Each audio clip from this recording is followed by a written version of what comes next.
अपन बात कर रहे थे सिंपल हार्मोनिक मोशंस के एग्जांपल्स की, और उसमें अगला आज का जो एग्जांपल है वो है भौतिक लोलक या फिजिकल पेंडुलम।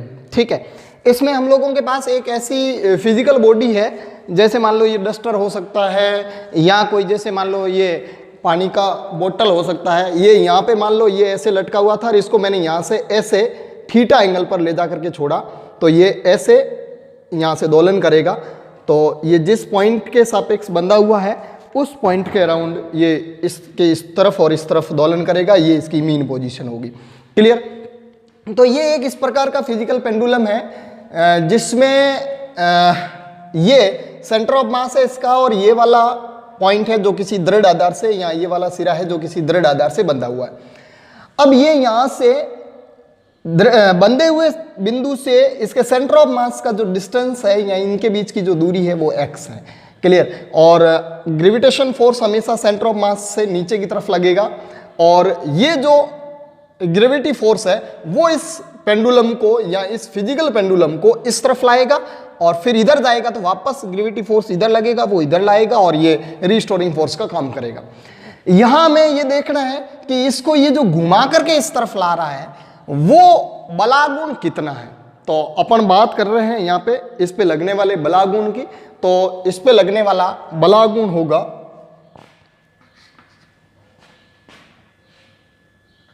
प्रत्यानयन बलागुण, जिसका नाम होगा प्रत्यानयन बलागुण। और ये जो प्रत्यानयन बलागुण है वो टो इज इक्वल टू बल गुणा लंबवत दूरी। लंबवत दूरी जहां फोर्स लग रहा है उसकी लाइन ऑफ एक्शन से उस पॉइंट की लंबवत दूरी जिसके रेस्पेक्ट में ये घूमेगा। तो ये लाइन ऑफ एक्शन है फोर्स की, और इस पॉइंट के रेस्पेक्ट में ये घूमेगा, तो फोर्स से ये परपेंडिकुलर डिस्टेंस होगी ये वाली। तो ये डिस्टेंस x है, और ये यहां से थीटा एंगल पर इधर गया, तो ये एंगल भी थीटा होगा बिकॉज ये z बन रहा है, और ये एंगल थीटा होगा, और ये x है, तो ये जो डिस्टेंस है वो x साइन थीटा होगी, x साइन थीटा। तो इस पे बल लग रहा है mg, और इसकी जो परपेंडिकुलर डिस्टेंस है वो x साइन थीटा है। तो यहां से टो इज इक्वल टू बल mg और perpendicular distance x sine theta. तो यहां से टो is equal to mg x sine theta. ये हुआ इस पे बलागुण। और अब मैं बात करूं स्मॉल एंगल की, कि ये थीटा मैंने बहुत ही हल्का सा इस तरफ ले जाकर के छोड़ा, तो फॉर स्मॉल एंगल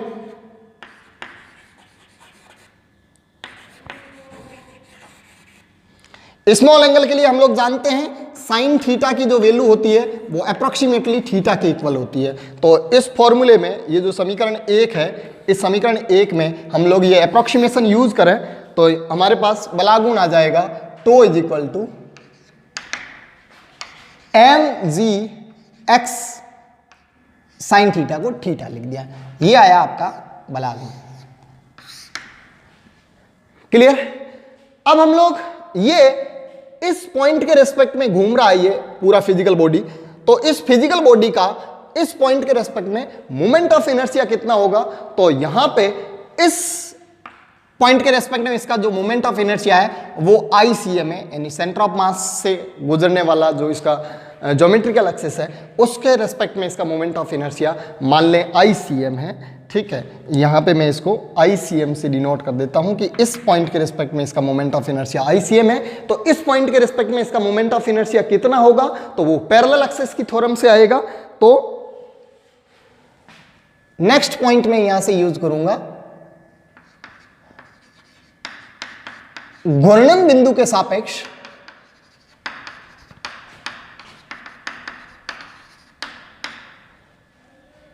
पिंड का जड़त्व आघूर्ण।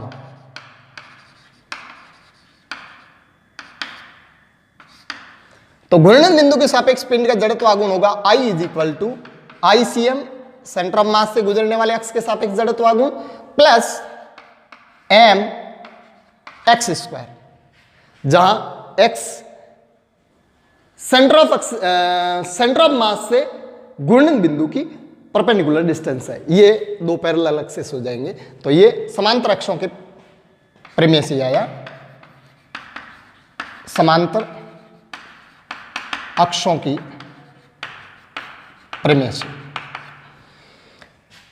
और ये इसका जड़त्व आघूर्ण है, तो हम लोग जानते हैं कि बलागुण होता है, अतः बलागुण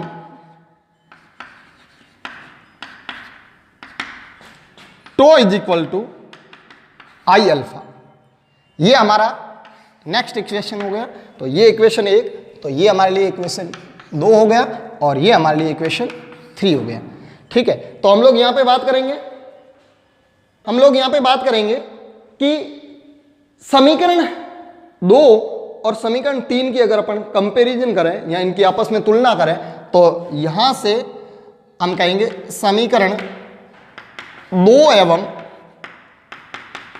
3 से, समीकरण 2 एवं 3 से यहां टो is equal to I alpha इसके लिए, और यहां हम लोग इस फॉर्मूले से टो निकाला हमने, ग्रेविटेशन फोर्स से इस पे कितना बलागुण लग रहा है। तो इन दोनों को अगर अपन कंपेयर करें तो यहां से I alpha is equal to m g x into theta. तो यहां से कोणीय त्वरण अल्फा की जो वैल्यू होगी वो कोणीय त्वरण अल्फा आएगा, कोणीय त्वरण alpha is equal to m g x upon I into theta. हम लोग जानते हैं कि यहां पे मैंने इस पे कोणीय विस्थापन किया इस तरफ, और इस पे जो कोणीय त्वरण लगेगा वो इस तरफ लगेगा, तो ये ऑपोजिट डायरेक्शन में होगा। तो यहां से alpha is equal to m g x upon I into minus of theta.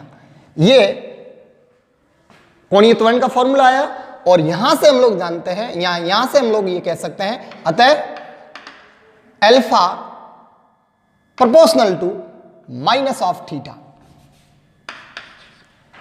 ये कोणीय सरलावर्त गति की कंडीशन है।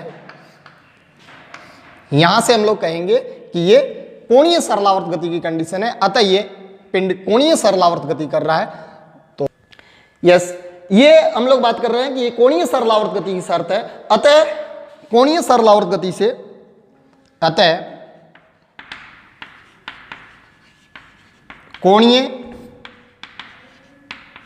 सरलावर्त गति से, कोणीय सरलावर्त गति से हम लोग जानते हैं कि alpha is equal to minus omega square theta.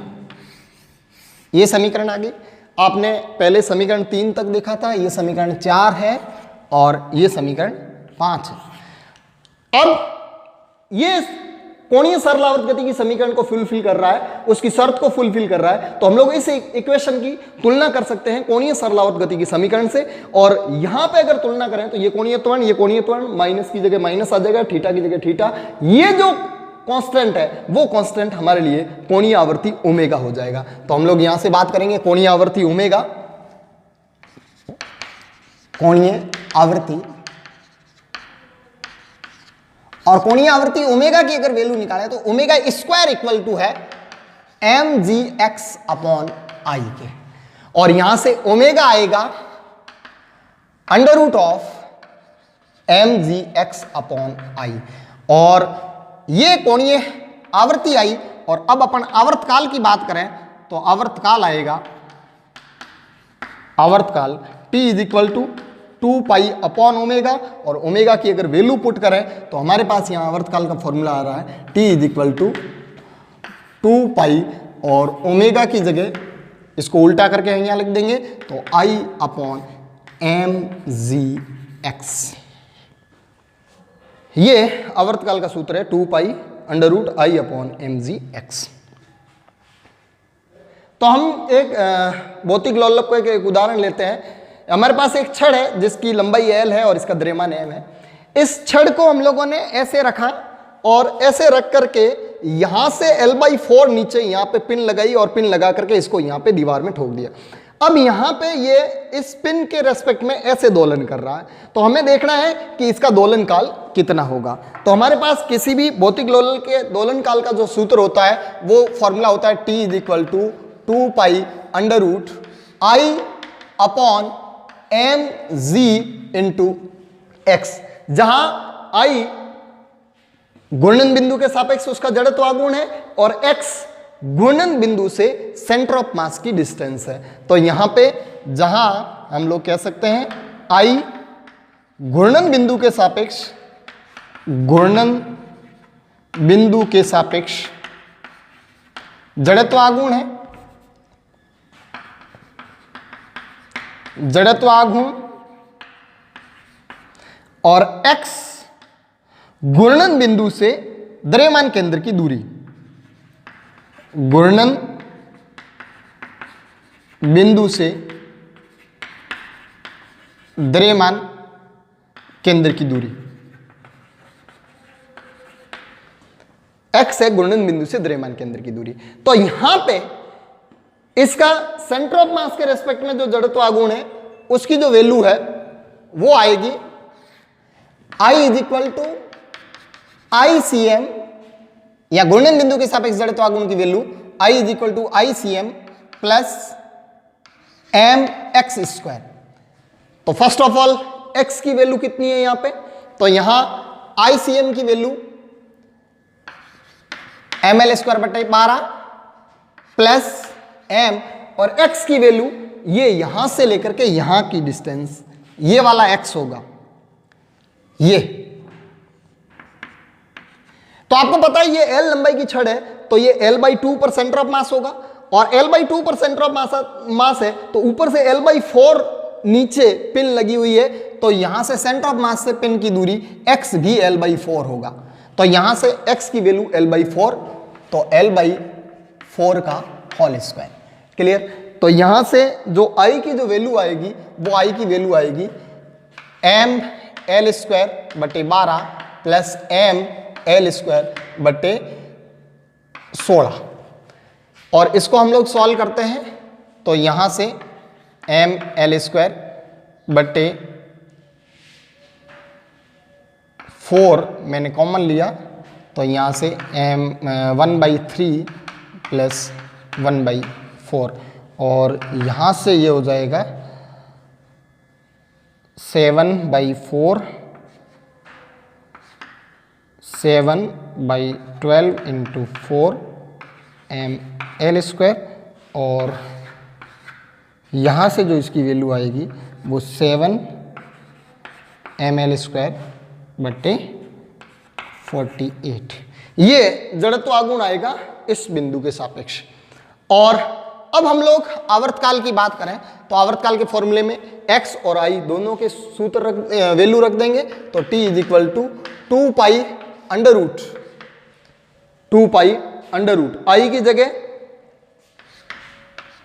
7/48 ml square upon mg, x की जगह L/4।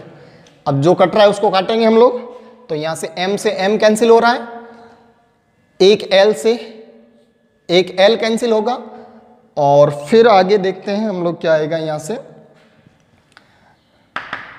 तो ये आ जाएगा 2 pi under root 7L upon 48G, और ये 4 जाएगा ऊपर, तो ये अगेन इसके साथ कटेगा,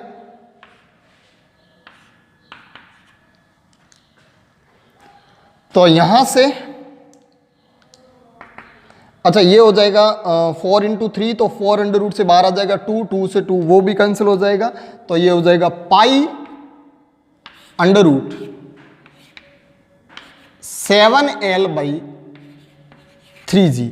this is final answer of T। Yes, अपने अगले अपन एग्जांपल की बात करें भौतिक लोलक की, तो उसमें हम लोगों ने एक गोला लिया जिसका द्रव्यमान m और त्रिज्या r है, और ये एक ठोस गोला है, और इसको हम लोगों ने एक द्रव्यमानहीन छड़ से संयोजित किया है जिसका द्रव्यमान 0 है या नेग्लिजिबल है और इसकी लंबाई 3r है। तो हम लोग इसका आवर्तकाल इस पॉइंट के सापेक्ष निकालना चाह रहे हैं कि अगर इस पॉइंट के सापेक्ष इसको अगर दोलन करवाया जाए तो इसका आवर्तकाल कितना होगा। तो सबसे पहले इसके सेंटर ऑफ मास की बात करें तो इसका सेंटर ऑफ मास, इसका द्रव्यमान है नहीं तो सिर्फ और सिर्फ इसका द्रव्यमान है, तो इसका सेंटर ऑफ मास इसके केंद्र पर होगा। तो यहां से इसके सेंटर ऑफ मास की दूरी की बात करें, एक्स की बात करें, तो यहां पे एक्स होगा घूर्णन बिंदु से सेंटर ऑफ मास की डिस्टेंस, ये 3r और ये यहां से यहां तक r, तो x इक्वल टू होगा 4r। और अब अपन इस घूर्णन बिंदु के सापेक्ष जड़त्व आघूर्ण की बात करें तो घूर्णन बिंदु के सापेक्ष जड़त्व आघूर्ण I is equal to ICM plus mx²। तो यहां पे ICM सेंटर ऑफ मास के सापेक्ष इस गोले का जो जड़त्व आघूर्ण होता है, ठोस गोले का हम लोग जानते हैं 2/5 mr² होता है, प्लस m इसका द्रव्यमान m इंटू x 4r का स्क्वायर, तो 4r का होल स्क्वायर। तो यहां से इसकी जो वैल्यू आएगी वो वैल्यू आएगी 2/5 mr² प्लस 16 mr²।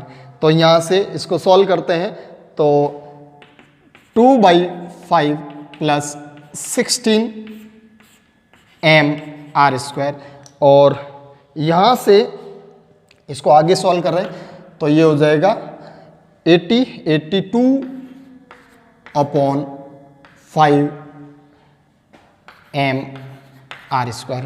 ये अपना जड़त्व आघूर्ण आया। और अब अपन आवर्तकाल की बात करें तो आवर्तकाल का formula T is equal to 2π √I/mgx। I घूर्णन बिंदु के सापेक्ष पूरे पिंड का जड़त्व आघूर्ण होता है और x घूर्णन बिंदु से सेंटर ऑफ मास का डिस्टेंस होता है। तो यहां से 2π I और x दोनों की वैल्यू पुट करें तो I तो हो गया आपका 82/5 mr² अपॉन mg, और x की वैल्यू पुट करें तो x हमारा यहां से लेकर के यहां तक का डिस्टेंस, ये इसका सेंटर ऑफ मास है, तो यहां से लेकर के यहां तक का डिस्टेंस 4r है, तो यहां पे हमने इसको रख दिया 4r। तो इसको आगे जो काट रहे हैं उनको काट के सॉल्व करें तो m से m कैंसिल हो गया, एक r से r कैंसिल हुआ और बाकी कुछ कट नहीं रहा है, तो इसको आगे अपन लिख सकते हैं t is equal to 2π √82r upon 4g। ये अपना आंसर होगा। इसको 2 से और काटा जा सकता है तो अपन ऐसा इसको ऐसा भी लिख सकते हैं, या फिर इस 4 को बाहर ले लें और इससे काट लें इसको, तो अपने पास आंसर आएगा π √82r अपॉन g। ये आवर्तकाल का सूत्र हो जाएगा इस वाले पेंडुलम का। यस, अगले पेंडुलम की बात करें तो अगला अपने पास है स्प्रिंग लोलक। स्प्रिंग लोलक में मेरे पास एक स्प्रिंग है जिसका स्प्रिंग नियतांक K है और उससे हम लोगों ने m द्रव्यमान लटका करके घर्षण रहित सतह पर रखा, ठीक है। और ये इस समय स्प्रिंग अपनी मीन पोजीशन में है, यानी साम्य अवस्था में है, स्प्रिंग अपनी वास्तविक लंबाई में है। फिर मैंने स्प्रिंग को इधर की तरफ x संपीड़ित किया तो स्प्रिंग ने वापस इस तरफ फोर्स लगाया मध्य स्थिति की ओर, जो रिस्टोरिंग फोर्स है स्प्रिंग का प्रत्यानयन बल है, और वो होगा F बराबर kx। और अगली बार मैंने स्प्रिंग को इधर विस्तारित किया x, तो स्प्रिंग ने वापस से इस पिंड पर इधर की तरफ मध्य स्थिति की तरफ प्रत्यानयन बल लगाया F बराबर kx, ठीक है। तो अब अपन इस द्रव्यमान को इधर या इधर कहीं पे भी अगर विस्थापित करके छोड़ते हैं तो हम लोग सीधी सी बात है, हम जानते हैं कि ये द्रव्यमान ऐसे ऐसे दोलन करेगा, ठीक है। और ये वाले दोलन सरलावर्ती दोलन होंगे और इनका दोलन काल क्या होगा उसके बारे में अगर अपन बात करें तो यहाँ पे आप देखेंगे कि स्प्रिंग से अगर किसी स्प्रिंग से जुड़े किसी पिंड को अगर अपन x विस्थापित करते हैं इधर की तरफ या उधर की तरफ, संपीड़ित करते हैं या विस्तारित करते हैं, तो दोनों ही केस में उस पे जो प्रत्यानयन बल लगेगा वो प्रत्यानयन बल होगा प्रत्यानयन बल F बराबर kx। ये प्रत्यानयन बल है स्प्रिंग पे लगे, स्प्रिंग से जुड़े पिंड पर।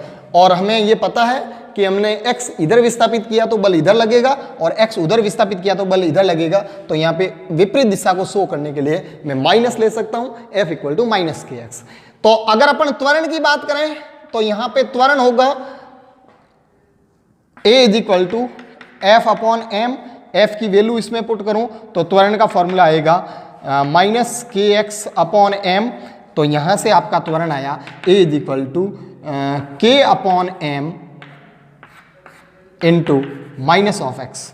अतः यहां से हम लोग कह सकते हैं, अतः A समानुपाती माइनस ऑफ एक्स, ये सरलावर्त गति की शर्त है, यह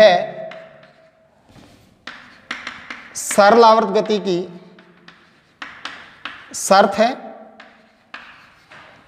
इसलिए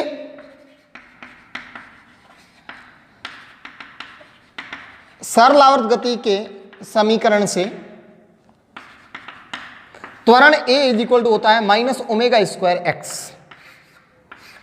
तो यहां पे ये वाली इक्वेशन मान लो मैं 2 मान लूं और इसको मैं इक्वेशन 3 मान लूं और इसको मैं इक्वेशन 4 मान लूं, तो यहां पे ये भी त्वरण सरलावर्त गति को शो कर रहा है और हम जानते हैं कि सरलावर्त गति से त्वरण ये होता है। तो इन दोनों समीकरणों की अगर अपन तुलना करें तो यहां से हम लोग लिख सकते हैं कि समीकरण 2 एवं 4 से, समीकरण 2 एवं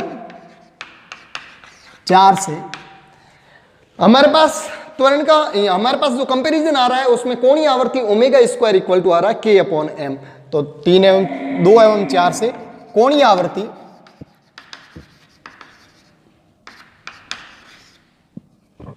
omega square is equal to k upon m और यहां से omega is equal to under root of k upon m. तो इसके बाद में हम लोग आवर्तकाल की अगर अपन बात करें तो आवर्तकाल t is equal to 2 pi upon omega, और ओमेगा की वैल्यू ये वाली पुट करूं तो t is equal to 2 pi और 1 अपॉन ओमेगा, तो इसको उल्टा करके लिखेंगे तो under root of m upon k. ये किसी भी स्प्रिंग से जुड़े पिंड का आवर्तकाल है। किसी भी स्प्रिंग से जुड़े पिंड को अगर अपन यहाँ पे विस्थापित करके छोड़ते हैं तो वो अपनी मध्य स्थिति के दोनों तरफ ऐसे दोलन करता है और उसके आवर्तकाल का फॉर्मूला आता है t is equal to 2 pi under root m upon k, जो डिपेंड करता है पिंड के द्रव्यमान पर। पिंड का द्रव्यमान भारी है या हल्का है या ज्यादा है या कम है, उस बात पे डिपेंड करेगा। सीधा सीधा द्रव्यमान के अंडर रूट के समानुपाती होता है। अगर द्रव्यमान ज्यादा है तो आवर्तकाल ज्यादा होगा। आवर्तकाल ज्यादा होने का मतलब है कि पिंड ऐसे धीमे धीमे दोलन करेगा। डेफिनेटली भारी पिंड है तो उसको धीमे धीमे विस्थापित करेगा, और हल्का पिंड है तो हम लोग जानते हैं ऐसे विस्थापित होगा तो उसका आवर्तकाल कम होगा। दूसरा, ये डिपेंड करता है स्प्रिंग नियतांक के पर। स्प्रिंग नियतांक के अंडर रूट के व्युत्क्रमानुपाती होता है, तो अगर के ज्यादा है तो आवर्तकाल कम होगा और अगर के कम है तो आवर्तकाल ज्यादा होगा। सीधी सी बात है, के ज्यादा होता है हार्ड स्प्रिंग का या कड़क स्प्रिंग का। अगर स्प्रिंग कड़क होगी तो इसको विस्थापित करके छोड़ेंगे तो बहुत ही झटके से ये वापस ऐसे जल्दी जल्दी दोलन करेगा, तो उसका आवर्तकाल कम होगा। और अगर स्प्रिंग लूज है या सॉफ्ट है या अपन कहेंगे कि मुलायम है अगर स्प्रिंग, तो उसका के काफी कम होता है। और उस केस में अगर मैं इसको विस्थापित करके छोड़ूं तो लूज स्प्रिंग इसको ऐसे दोलन करवाएगी, तो उसका आवर्तकाल डेफिनेटली ज्यादा होगा। तो तीसरी खास इंपॉर्टेंट बात यहां पे यह है कि इसका दोलन काल गुरुत्वीय त्वरण पर निर्भर नहीं करता है। इस फॉर्मूले के अंदर जी नहीं आ रहा है, और इस फॉर्मूले के अंदर जी नहीं आ रहा है, इसका मतलब इसका दोलन काल गुरुत्वीय त्वरण पर डिपेंड नहीं करता है। तो हम लोग एक बात तो ये कि इसका इस पर्पज से हम लोग इसका उपयोग करते हैं घड़ियों में, क्योंकि घड़ियां, पेंडुलम घड़ियों की अगर मैं बात करूं तो अगर मैं उसमें सरल लोलक, वो सिंपल सरल लोलक अगर यूज करूं तो सरल लोलक का आवर्तकाल जी पर डिपेंड करता है, और उस जी पर डिपेंडेंसी की वजह से अगर घड़ी एक ग्रह से दूसरे ग्रह या फिर पृथ्वी की सतह पर भी अगर ऊंचाई पर ले जाएंगे या पहाड़ों पर ले जाएंगे तो जी परिवर्तित होने की वजह से उसका टाइम पीरियड चेंज हो जाएगा, और टाइम पीरियड चेंज होने की वजह से उसकी जो टाइमिंग है वो आगे या पीछे हो जाएगी। तो इसलिए वो पेंडुलम घड़ियां हम लोग यूज नहीं कर सकते। तो हम लोग घड़ियों के अंदर स्प्रिंग पेंडुलम यूज करते हैं, और स्प्रिंग पेंडुलम का आवर्तकाल जी पर डिपेंड नहीं करता है, और जी पर डिपेंड नहीं करता है तो पृथ्वी की सतह पर आप ऊंचाई पर जाएं या गहराई पर जाएं या चंद्रमा पर जाएं या किसी और ग्रह पर जाएं तो वहां पे भी टाइमिंग सेम दिखाएगा। क्लियर? यस। अपन स्प्रिंग लोलक के आवर्तकाल की निर्भरता की अगर अपन बात करें तो स्प्रिंग लोलक का आवर्तकाल द्रव्यमान पर डिपेंड करता है, यानी भारी द्रव्यमान होगा तो उसका आवर्तकाल ज्यादा होगा, धीमे धीमे दोलन करेगा। हल्का द्रव्यमान होगा तो उसका आवर्तकाल कम होगा, फास्ट दोलन करेगा। और दूसरा ये निर्भर करता है के पर, तो के अंडर रूट के व्युत्क्रमानुपाती होता है। तो कड़क स्प्रिंग है तो के ज्यादा होगा तो ये दोलन फास्ट करेगा, यानी आवर्तकाल कम होगा। और अगर सॉफ्ट स्प्रिंग है तो के कम होगा, स्प्रिंग लूज होगी, उसका के कम होगा, और के कम होगा तो आवर्तकाल ज्यादा होगा, यानी उसके दोलन है वो धीमे धीमे होंगे। इसके अलावा के डिपेंड करता है स्प्रिंग की लंबाई पर। स्प्रिंग जितनी लंबी होगी के उतना कम होगा। तो अगर एक स्प्रिंग का के स्प्रिंग नियतांक है और इस स्प्रिंग के टुकड़े कर दिए जाए तो उस टुकड़ों का स्प्रिंग नियतांक ज्यादा होगा रियल लंबाई के स्प्रिंग की तुलना में। इसके अलावा एक खास बात इसमें कि इसका जो आवर्तकाल है वो गुरुत्वीय त्वरण से स्वतंत्र है। गुरुत्वीय त्वरण जी पर इसकी वैल्यू निर्भर नहीं करती है, इसीलिए मैंने बताया था कि इसका उपयोग हम लोग पेंडुलम घड़ियों, इसमें जो घड़ियां हैं उनमें हम लोग इस स्प्रिंग पेंडुलम का यूज करते हैं। यस, अब हम लोग बात कर रहे हैं स्प्रिंगों के संयोजन की, और इसमें पहला हम लोग देखते हैं स्प्रिंगों का श्रेणी क्रम संयोजन। तो दो स्प्रिंगें ली मैंने, और दो स्प्रिंग है, एक स्प्रिंग का स्प्रिंग नियतांक K1 है और दूसरी स्प्रिंग का स्प्रिंग नियतांक K2, दोनों भिन्न भिन्न स्प्रिंग है, और इनसे हम लोगों ने m द्रव्यमान लटकाया और इसको ऐसे स्थिर रखा। तो अभी हम लोग देख रहे हैं कि स्प्रिंग फर्स्ट और स्प्रिंग सेकंड दोनों अपनी वास्तविक लंबाई में है, और बिल्कुल भी दोनों ही स्प्रिंग है बिल्कुल भी विस्तारित नहीं है, यानी इस पे कोई किसी प्रकार का फोर्स नहीं लग रहा है स्प्रिंगों के अंदर। और m द्रव्यमान को हम लोगों ने एक एडिशनल फोर्स देकर के यहाँ पे संतुलित रखा है। जैसे ही मैं इस m द्रव्यमान को यहाँ से रिलीज करता हूँ तो m द्रव्यमान नीचे आएगा, और m द्रव्यमान नीचे आएगा तो दोनों स्प्रिंगें विस्तारित होगी, और दोनों स्प्रिंगें विस्तारित होगी तो विस्तारित होने के बाद में इन दोनों में एक रिस्टोरिंग फोर्स जनरेट होगा। यहाँ ध्यान देने वाली बात है कि दोनों स्प्रिंगें श्रेणी क्रम में संयोजित है, इसलिए दोनों स्प्रिंगों में फोर्स समान होगा। यानी इन दोनों स्प्रिंगों के विस्तारित होने के बाद में इन दोनों में जो फोर्स की वैल्यू है वो समान होगी, और फोर्स की वैल्यू समान होगी, बट स्प्रिंगें भिन्न भिन्न है, इसलिए इसमें विस्तार अलग होगा। ये K1 X1 इसमें फोर्स जनरेट हुआ, लेकिन इसमें विस्तार X1 है, और इसमें विस्तार X2 होगा, और इसमें जो फोर्स जनरेट होगा, रिस्टोरिंग फोर्स जनरेट होगा, वो K2 X2 होगा। और ये जो टोटल जो विस्तार उत्पन्न हुआ है वो x is equal to x1 plus x2 है। x1 ऊपर वाली स्प्रिंग का विस्तार है और x2 नीचे वाले स्प्रिंग का विस्तार है, और x कुल विस्तार है। तो यहां पे हम लोग बात करेंगे, पहला स्टार पॉइंट डाल करके लिखेंगे। यस, तो हम लोगों ने स्टार पॉइंट की बात की कि स्प्रिंगों के श्रेणी क्रम संयोजन में प्रत्यानयन बल सभी स्प्रिंगों में समान रहेगा। जितना प्रत्यानयन बल इसमें होगा उतना ही प्रत्यानयन बल इसमें होगा, बिकॉज ये दोनों श्रेणी क्रम में है। जबकि विस्तार या संपीड़न दोनों भिन्न भिन्न होंगे। विस्तार अगर इसमें x1 है तो इसमें x2 होगा, और संपीड़न भी इनमें दोनों में भिन्न भिन्न होगा। तो हम लोग यहाँ पे कुल विस्तार की अगर अपन बात करें तो कुल विस्तार x is equal to x1 plus x2, और इस m द्रव्यमान पे कुल फोर्स की अगर मैं बात करूं तो इस पे कुल फोर्स ऊपर की तरफ लग रहा है F, और नीचे की तरफ लग रहा है mg, और इस समय ये दोनों संतुलित है। तो यहां पे फोर्स की बात करूं तो फोर्स F, ये F फोर्स इसमें भी होगा और इसमें भी होगा। तो यहां से x इक्वल टू आया, अच्छा यहां पे x1 फोर्स के रूप में लिखूं तो ये भी फोर्स F है और ये भी फोर्स F है। तो यहां से x1 लिखा जा सकता है F अपॉन K1, और यहां से x2 लिखा जा सकता है F अपॉन K2। तो यहां पे x1 और x2 की वैल्यू पुट करें तो F upon K1 plus F upon K2, ये हमारे पास कुल विस्तार आया। अब हम लोग इस संयोजन की अगर एक सिंगल प्रभावी स्प्रिंग माने तो उस प्रभावी स्प्रिंग का स्प्रिंग नियतांक K होगा। तो मैं यहां पे एक प्रभावी स्प्रिंग लेता हूं, प्रभावी स्प्रिंग के लिए प्रभावी स्प्रिंग मेरे पास ये है,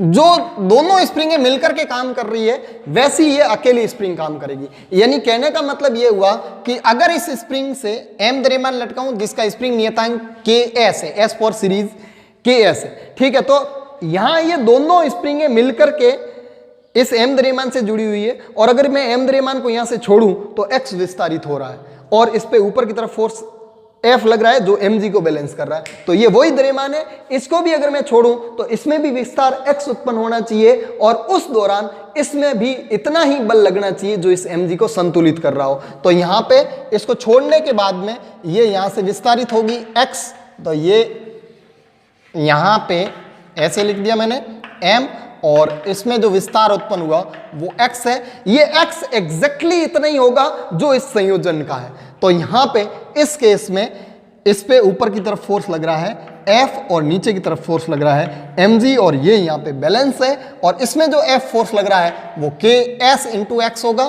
तो यहां पे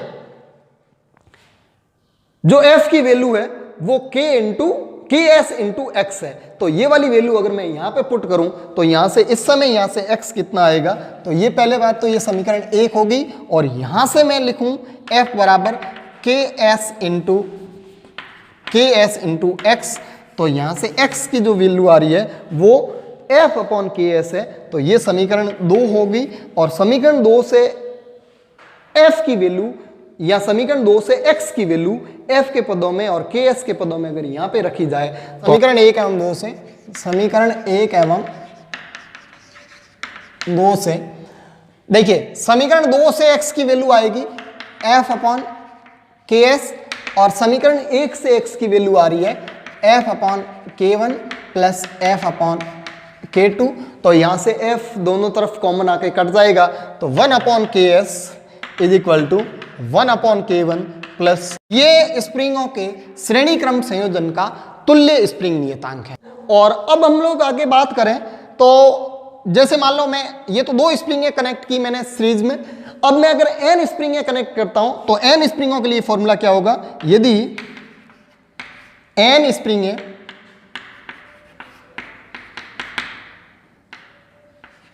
श्रेणी क्रम में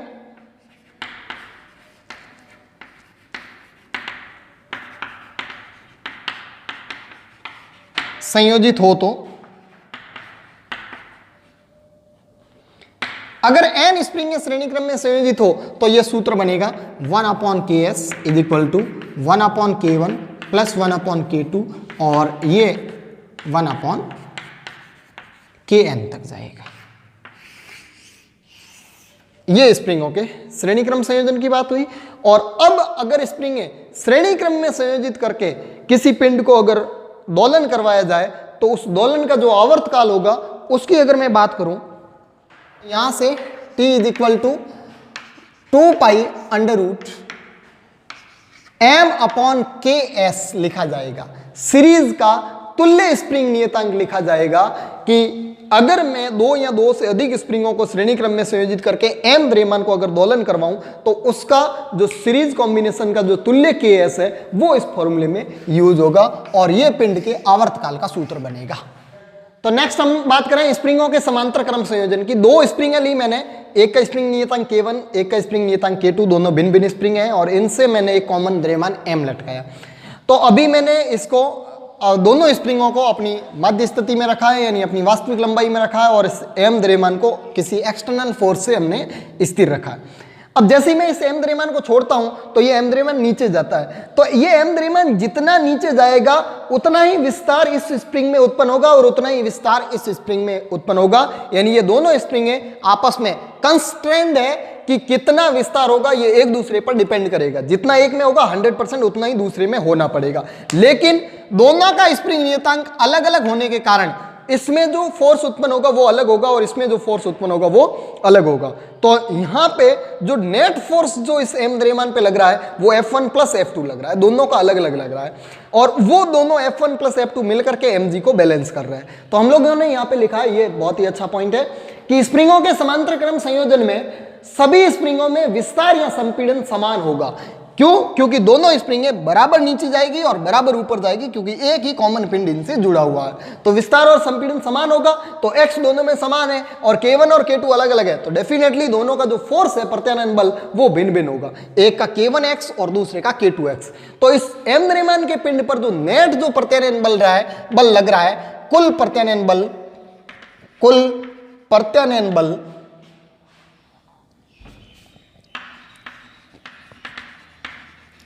वो F बराबर होगा F1 प्लस F2। तो यहां से F बराबर F1 K1 into x, K1 into x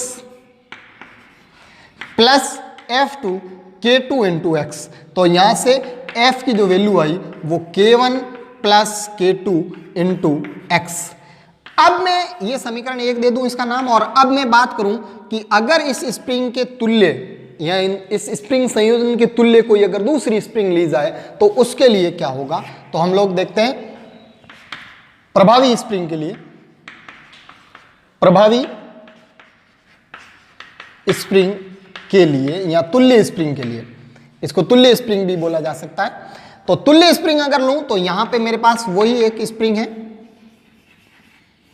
जिससे यही द्रव्यमान m लटका हुआ है, सेम इतना ही, ठीक है। लेकिन इसका जो स्प्रिंग नियतांक है वो Kp है, P फॉर पैरेलल।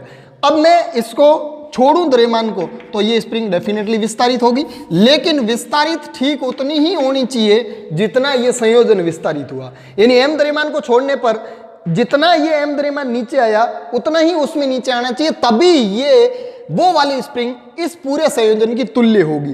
तो यहाँ पे हम लोगों ने इस स्प्रिंग को छोड़ा तो ये स्प्रिंग भी x नीचे आई, और जब ये स्प्रिंग यहाँ पे x नीचे आई तो इसने इस पे फोर्स लगा m द्रव्यमान पर, वो फोर्स mg के बराबर होगा। तो यहाँ पे mg के बराबर F1 प्लस F2 मिलकर के है, और यहाँ सिंगल स्प्रिंग में तो एक ही फोर्स लगाएगी ऊपर की तरफ, वो लगाएगी F, और वो F mg को बैलेंस करेगी। तो यहाँ से F बराबर होगा Kp इंटू एक्स। तो यहाँ ये वाला F, समीकरण 2 वाला F जो प्रभावी स्प्रिंग का F है, और समीकरण 1 वाला F जो संयोजन का F है, ये फोर्स और वो फोर्स दोनों बराबर है, बिकॉज ये दोनों फोर्स mg को बैलेंस कर रहे हैं, m द्रव्यमान के गुरुत्वीय बल को बैलेंस कर रहे हैं। तो समीकरण 1 और समीकरण 2 आपस में तुल्य है, तो इन दोनों समीकरणों की अपन आगे तुलना करेंगे। यह समीकरण 1 और समीकरण 2 की अगर अपन यहां से तुलना करें तो समीकरण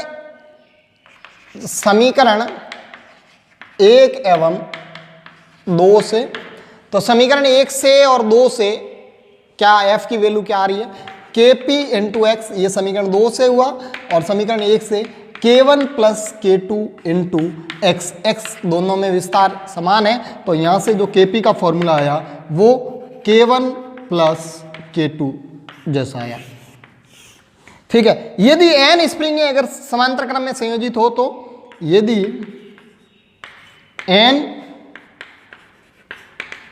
स्प्रिंगें समांतर क्रम में संयोजित हो, तो n स्प्रिंग अगर संयोजित हो तो Kp का फॉर्मूला आएगा Kp बराबर K1 plus K2 plus dash dash dash